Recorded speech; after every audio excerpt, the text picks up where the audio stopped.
Hi, I'm Christine Lucas.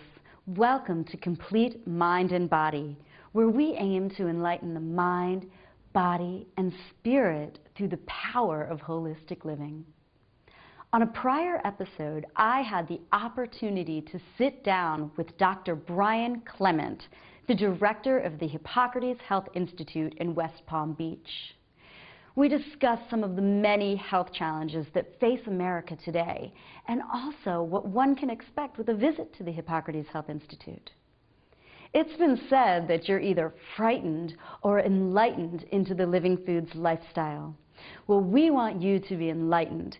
So today, we bring you part 2 of my interview with Dr. Brian Clement, where we discuss what you can do on a day-to-day basis to improve your immune system so that you can lead the healthy, happy life you deserve. So I got to ask you, a lot of people are concerned, where do we get our protein? You know, it's the age-old question, and I don't think that we're having any problems building muscle. Not at all. No. That's, today I spent 3 hours at the gym, and I do that 3 days a week, no matter where I am on the planet. 3 hours. Yeah, good for you. 3 hours, yeah. Sometimes a little longer, sometimes a little less when I'm in a rush. But it's part of a healthy lifestyle. And, you know, we train Olympic athletes, bodybuilders, you know, endurance runners and bicyclists. And the latest publication we put out is actually on that, on athletics and muscle building. Now, to answer your question, all protein on this planet comes from the sun. And how it's captured is on the leaf of a plant through the process you and I learned about in first or second grade called what? Photosynthesis. And that's where all proteins come from. Now, no matter what anyone else tells you, they are wrong if that's not what they're stating.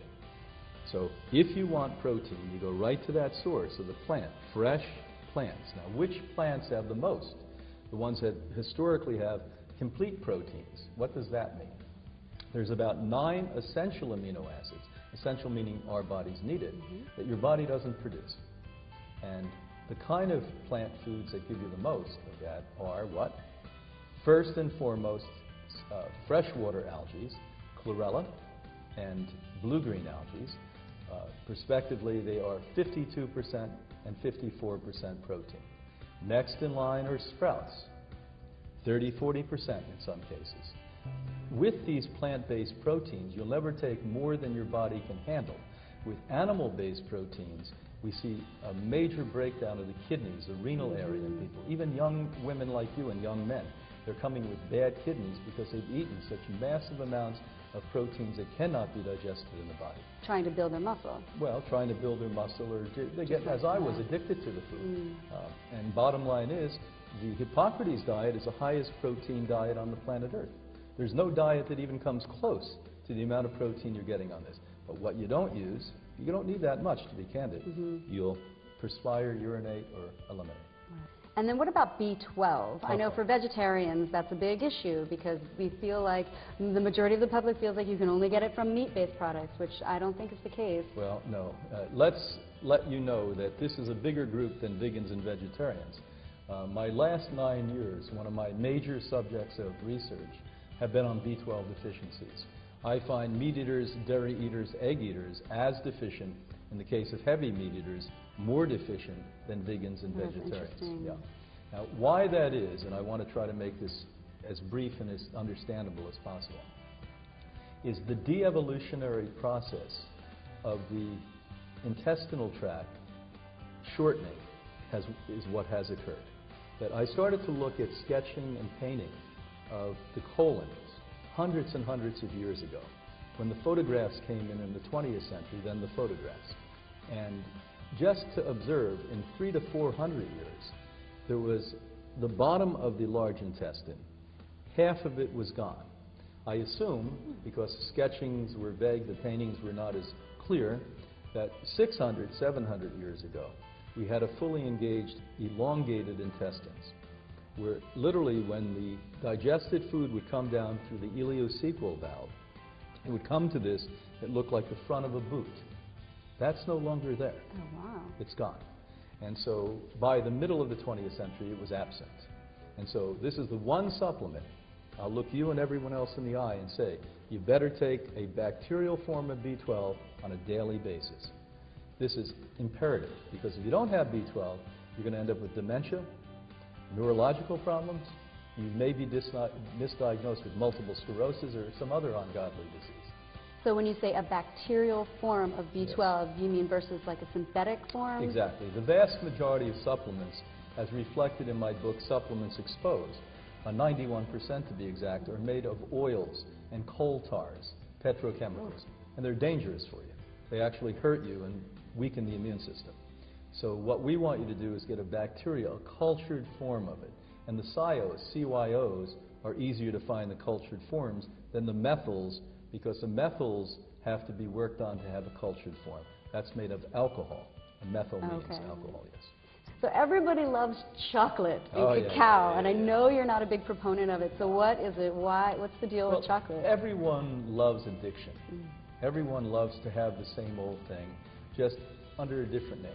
And if we're addicted to stimulants, if we're addicted to fats, if we're addicted to sugars, basically, by abandoning one that was notoriously bad for you and taking something else under the cloak of raw doesn't make it right. And the real thing is to get rid of the addiction. Now, eating a little bit of so-called raw chocolate, the vast majority is not raw, and not taking it with sugars, agave syrup, for instance, which is horribly bad for bodies, worse than high fructose corn syrup. Oh, wow. If you Worse want than diabetes, high fructose. oh, worse, yes.